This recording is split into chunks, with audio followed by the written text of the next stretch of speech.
ঢাকার ব্যস্ত সদরঘাটের এলাকায় ঠিক পাশেই ফরাশগঞ্জের বুড়িগঙ্গা নদীর তীরে সগৌরবে দাঁড়িয়ে আছে গাঢ় লাল রঙের এক নান্দনিক স্থাপত্য। লালকুঠি এর আসল নাম নর্থ ব্রুক হল, তবে এর রাজকীয় লাল রঙের জন্য এটি সাধারণ মানুষের কাছে লালকুঠি নামেই বেশি পরিচিতি। আজ আমরা জানব ঢাকার ঐতিহ্যর এই সাক্ষী লালকুঠির ১৫০ বছরের অজানা ইতিহাস।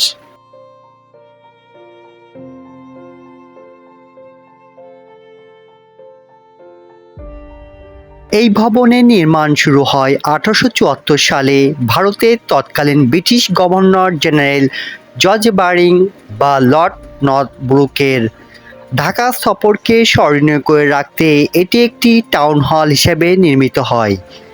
ভবনটি নির্মাণের জন্য ঢাকার তৎকালীন ধনাঢ্য ব্যক্তিরা এগিয়ে আসেন। ভাওয়াল রাজার রাজেন্দ্র নারায়ণ রায় চৌধুরী ১০,০০০ টাকা এবং ঢাকার নগরসহ অন্যান্যের মোট অর্থায়নে ১৮৭৯ সালে এই নির্মাণ কাজ শেষ হয়।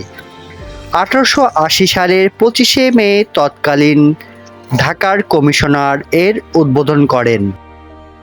প্রিয় দর্শকরা, কালের পরিক্রমায় লালকুঠি তার অনেক জৌলুস হারিয়েছিল, তবে সম্প্রতি এটি সংস্কার করে পুনরায় এর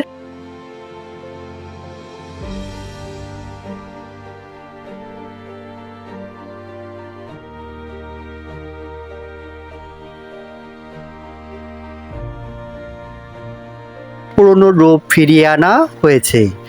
ঢাকার সদরঘাটে এলে বুড়িগঙ্গার তীরে দাঁড়িয়ে থাকা এই লালকুঠি আজও আমাদের মনে করিয়ে দেয় এক শতাব্দীর আগের ঢাকার ঐশ্বর্য আর অভিজাত্যের কথা।